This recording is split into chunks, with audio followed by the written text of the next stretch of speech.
The Power of Pictures is a research programme that CLPE developed in collaboration with author-illustrator Ed Veer, and it's all about teaching children the skills of visual literacy, and it's investigating the importance of children being illustrators and drawing as part of the writing process as well, looking at the impact that that makes on both children's reading comprehension but also their ideation and creativity for writing.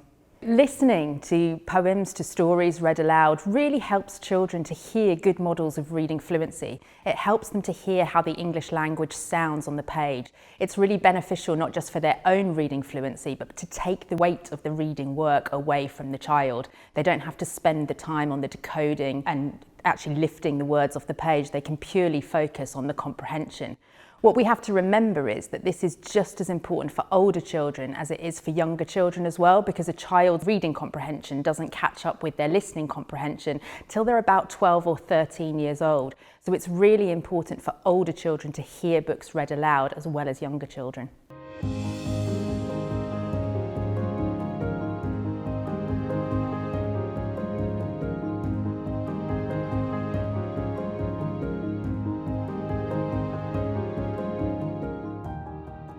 When I make a picture book, usually the words sometimes come first and the pictures sometimes come first as well. So I can't really say for sure whether it's the pictures or the words. It's usually the pictures, because I tend to start with a character of some kind and I'll draw the character over and over, and then I'll come up with a story for the character afterwards. That's kind of how I make my picture books. When I make a book, the pictures come first, and it's normally the character that I'm dealing with, and I sort of get to know the character and put them in different situations and think about how they'd be in that situation, and by then the story tends to have kind of started itself and I listen to the characters.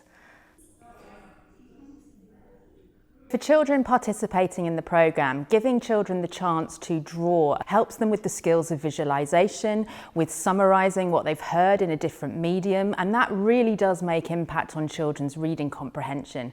We also look at the impact of giving children the time to closely read illustration as well, and the sophisticated reading comprehension skills this gives them, like deeper levels of inference and deduction, finding how the text and illustration work together to tell the story.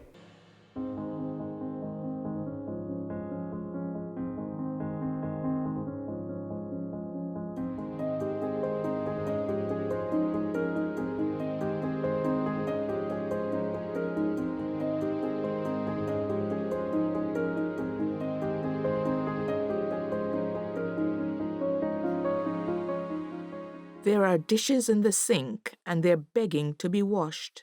There's a mess to be cleaned up from that banana you just squashed. Come with me for a minute. Let me show you to your room. It is gasping for a visit from the dustpan and the broom. It appears that all your bedclothes have been fighting with your bed. And that plate of old spaghetti, I am sure, has long been dead.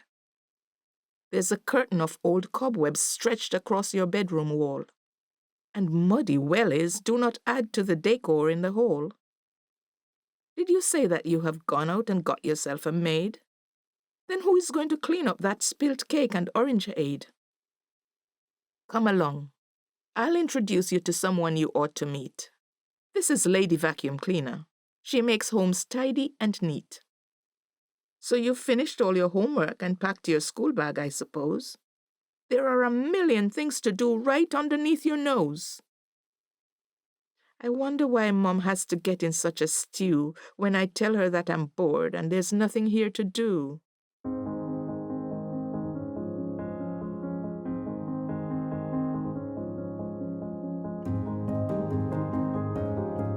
My heart is a volcano. My heart is a volcano, a cyclone, a shooting star. My heart is a speeding freight train, a runaway racing car. My heart is a hunting cheetah, an eagle soaring above the sea. My heart is a captive lovebird that's suddenly been set free. My heart is a trembling gazelle grazing the African plain. My heart is a sleeping baby. My dad is home again.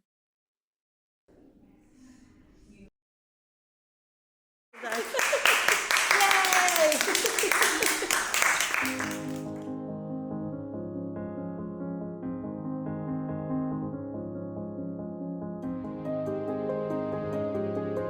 Doodling and drawing for me is kind of an escape, and when I'm drawing and when I'm doodling, I feel like I kind of start processing my thoughts, and I draw out my thoughts and they kind of reflect back onto me, and I think about what I've drawn, and it can be a way sometimes of processing memories and processing ideas that I've had. And yeah, it's an informal kind of way of sketching out ideas visually.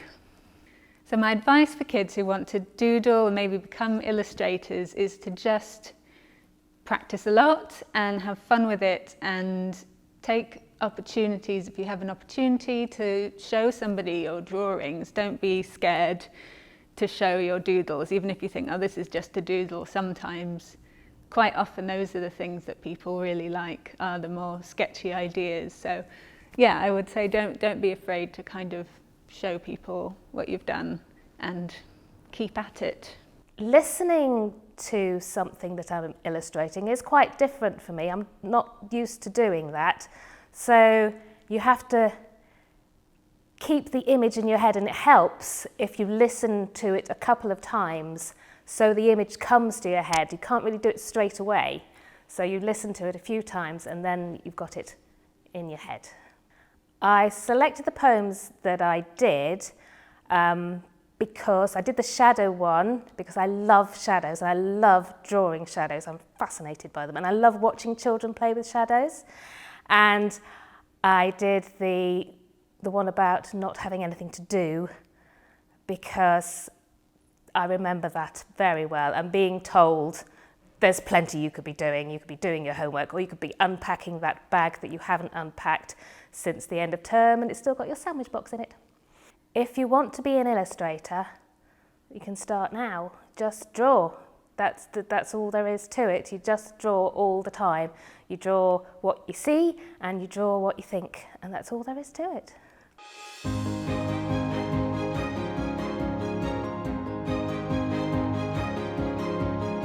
In my pencil case today, I've got...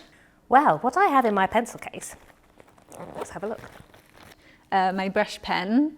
I've got paintbrushes, big paintbrushes and smaller paintbrushes, and these are Chinese paintbrushes. They're the best ones. Then I've got some masking tape just in case, you know, you need it for wrapping presents on the train or whatever. Then glue stick, just because you need a glue stick. I've got some pencils. Different colour pencils. And ordinary pencils, but really soft ones. This is an 8B, which is really, really soft. I only have black and sort of orangey yellow pencils. And a pencil sharpener. And I lose pencil sharpeners a lot. So this is what, I think it came out of a cracker. It's a little blue heart one, but it works quite well. That's what I have in my pencil case.